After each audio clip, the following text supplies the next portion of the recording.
ሰላም እንዴት ናችሁ? ውድ የቻናላችን ቤተሰቦች የእግዚአብሔር ጸጋና ሰላም ከእናንተ ጋር ይሁን። ዛሬ በአንድ ደግሞ ሀሳብ ወደ እናንተ መጥቻለሁ። የመገፋት ጥቅሞች በሚል ሀሳብ እንግዲህ የተወሰኑ ሀሳቦችን ወደ እናንተ ደግሞ አመጣለሁ እና እንግዲህ መገፋት በመንፈሳዊ እይታ እንግዲህ በዓለማዊ ስናስበው መገፋት በጣም ልብን የሚያወርድ ካለንበት ስፍራ የሚያስወጣ የበታችነት ስሜት እንዲሰማን የሚያደርግ ነው። ካለንበት ቦታ የሚያወርደን ከከፍታችን ካለንበት ስፍራ የሚያወርደን ነገን በተስፋ እንዳንመለከት የሚያደርግ ነው። እንደው በዓለማዊ እይታ ለፍጥረታዊ ሰው መገፋት እንደዚህ አይነት ተጽዕኖ አለው። መገፋት ወደ መንፈሳዊ ስናመጣው ደግሞ መገፋትን በመንፈሳዊ እይታ ስናየው ምን ይመስላል የሚለውን አብረን እናያለን። መገፋት የሚያመጣው ነገር ምንድነው? እንደገና ደግሞ ተጽዕኖ ብቻ ሳይሆን ደግሞ ራሱን የቻለ ደግሞ የመገፋት ጥቅም አለው። የመገፋት ጥቅሙን ከማየታችን በፊት መገፋት የሚያመጣውን ተጽዕኖ ወይንም የሚያመጣውን ነገር እንመለከታለን።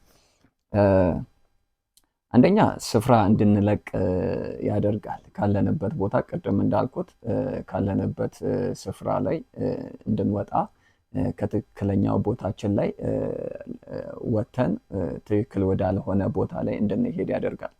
ካለንበት ስፍራ አስወጥቶን ምቹ ወዳልሆነ ለህይወታችን ወደማይሆን ስፍራ ላይ እንድንገባ እንድንሄድ ያደርጋል። ከእግዚአብሔር ፍቃድ አስወጥቶን በራሳችን ፍቃድ እንድንመላለስ ያደርጋል። ይሄ አንደኛው መገፋት በህይወታችን የሚያመጣው ተጽዕኖ ነው።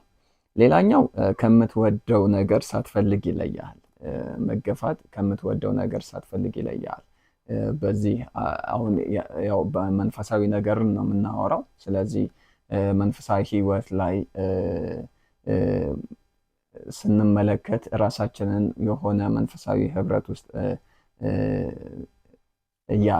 አኑረ ነው በዛ ህብረት ውስጥ እየተመላለስን ድንገት በዛ ህብረት ውስጥ የሚፈጠር ለሰው አእምሮ የሚጎረብጥ ነገር አንዱ በሌላው ላይ የሚያሳየው ነገር ይኖራልና ያንን መንፈሳዊ ህብረትን፣ አገልግሎቱን፣ ህይወቱን እንፈልገዋለን።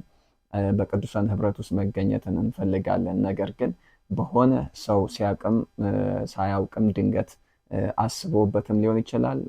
ድንገት ሳያውቅም ሰውን የሚያስከፋ ነገር ወይንም ያ ሰው እንዲሰማው ያ ሰው እንደተገፋ እንዲሰማው እንደተናቀ እንዲሰማው የሚያደርግ ነገር ልናደርግ እንችላለን። አስበንም ሳናስበው ማለት ነው። በዛን ጊዜ ያ ሰው ነገሩ የሆነበት ሰው ይሰማውና እንደተገፋ እንደተናቀና የበታችነት እንደተሰማው ሲሰማው ከዛ ከሚወደው ህብረት ውስጥ ይወጣል። ከለመደው የእግዚአብሔር ህብረት ውስጥ የእግዚአብሔር ፋሚሊ ውስጥ ካደገበት መንፈሳዊ ህብረት ውስጥ ራሱ ከሚያሳድግበት ከሚያገለግልበት ከዛ ህብረት ውስጥ ሊወጣ ይችላልና እንዲወጣ ምክንያት ያደርገዋል። ሌላኛው እንግዲህ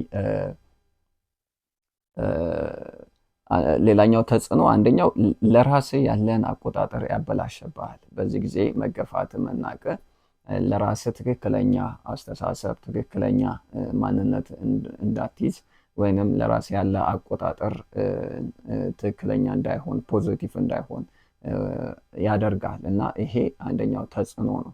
መገፋት በህይወት ላይ የሚያመጣው ስለ ራስህ ያለ ግምት በጣም አናሳ ዝቅተኛ እንዲሆን ያደርገዋል ማለት ነው። ምክንያቱም ከሌላው ራስን የበታች አድርገህ እንድታይ የማትጠቀም የማትረባ ነገር የማትሻሻል ተስፋ እንደሌለ አድርገህ ራስን እንድትቆጥር ያደርጋል መገፋት።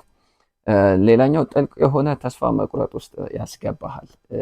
ሄዶ መጨረሻው ተስፋ የመቁረጥ ውስጥ ህይወት ነው የሚያስገባ ማለት ነው። ስለዚህ አንተ ደግሞ እንደ መንፈሳዊ ሰው የሚሆነው ነገር ሁሉ ለመልካም ነገር ሁሉ ለበጎ እንዲቀየር ማድረግ መቻል አለብህ። ምክንያቱም በሚሆንብህ ነገር ስፍራ መልቀቅ የለብህም። ሰዎች በሚያሳዩት አክሽን በህይወት ላይ በሚናገሩት ነገር ተስፋ ቆርጠ የጀመርከውን የእግዚአብሔርን የህይወት መንገድ አቋርጠህ መውጣት የለብንም። ምክንያቱም የጀመርነው የህይወት መንገድ አቋርጠን ተሸንፈን የምንወጣበት ስላልሆነ በዛው መንገድ ጸንተን መኖር ይገባል ማለት ነው። እንግዲህ ይሄ የመገፋት እንግዲህ የሚያመጣው ተጽዕኖ ነው፣ በህይወታችን የሚያመጣው ተጽዕኖ ነው። ጥቅሙ ምንድን ነው? መገፋት ለእኛ ለመንፈሳዊ ልጆች ለመንፈሳዊ ለሆነ ሰው መገፋት ምንድን ነው ጥቅሙ? አንደኛ መገፋት የፍጻሜ ሰራተኛ ነው። ፍጻሜ እንግዲህ እንድትተጋህ ያደርጋል። አብሮ እንግዲህ የታየልህ ቦታ ላይ እንድትደርስ ያደርጋል። ምክንያቱም እንቅፋት ሲመታ ወደፊት ያራምዳል እንጂ ወደኋላ አይጥልም። ስለዚህ ያ የሚመታ ነገር ሁሉ በህይወት የሚፈራረቀው ከሰዎች የሚመጡ የትኛውም አሉታዊ የሆኑ ተጽዕኖች ሁሉ ወደ ፍጻሜ እንድትሄድ እግዚአብሔር ወዳየልህ ራዕይና ዓላማ እንድትደርስ ያደርጋል። መገፋት የፍጻሜ ሰራተኛ ነው ማለት ነው። ሌላኛው የአዲስ መንፈሳዊ ልምምድ ውስጥ እንድትገባ ያደርጋል። የአዲስ መንፈሳዊ ልምምድ በር ከፋች ይሆናል ማለት ነው። ካላየኸው መንፈሳዊ ነገር ወደዛኛው ሌቭል እንድትገባ ያደርጋል። ምክንያቱም ከነቃበት የመጣው ተጽዕኖ የመጣው መገፋት እንቅፋት ሁሉ ከነቃበት ካወክበት ወደ ተለየው በፊት ወዳልኖርክበት ወዳልተለማመድክበት የመንፈሳዊ ህይወት ልምምድ ውስጥ እንድትገባ ያደርጋል ማለት ነው መገፋት። ሌላኛው እንግዲህ መገፋት እንድትበዛ ያደርጋል። አሁን ላይ ምናልባት ብቻ ሊሆን ይችላል፣ በብዙ ሰዎች በአንድም በብዙም ሊሆኑ ይችላሉ የተገፋው የተጠላው የበታችነት ስሜት እንዲሰማ ያደረገ። ነገር ግን ነገ ላይ ደግሞ ብዙ ሆነ በስተ ብዙዎችን በአንተ ውስጥ አቅፈ እንድትገኝ ያደርጋል። ስለዚህ መገፋት እንድትበዛ ነው የሚያደርግ እንጂ እንድታንስ ያለን ነገር እንድትጥል አያደርግም። ስለዚህ በዚህ እንድትረዳ በዚህ መልኩ እንድታውቅ ያስፈልጋል። ምክንያቱም ይሄ መገፋትን እንግዲህ ላወቀበት ነው ወደ ጥቅም ለሚቀየር ወይንም ያ ተጽዕኖ ወደ መልካም ለመቀየር ላሰበ ሰው ወይንም ለተረዳው ሰው ያለውን ነገር የሚጥልበት ሳይሆን ካለው ነገር የሚያጎድልበት ሳይሆን እንዲበዛ ያደርገዋል ማለት ነው መገፋት። እንግዲህ ስትገፋ በአንድ ቤተሰብ ወይንም በአንድ ግለሰብ ሊሆን ይችላል።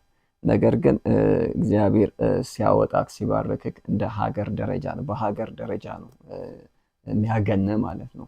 ምናልባት በትንሽነት ስትገፋ ስትናቅ እንደ ቤተሰብ ሊሆን ይችላል፣ እንደ ጓደኛ እንደ ግለሰብ ሊሆን ይችላል። እግዚአብሔር ከዛ ሁኔታ ሲያወጣ ሲባርክ ሲያገን ግን እንደ ሀገር ደረጃ ያገናሃል ማለት ነው።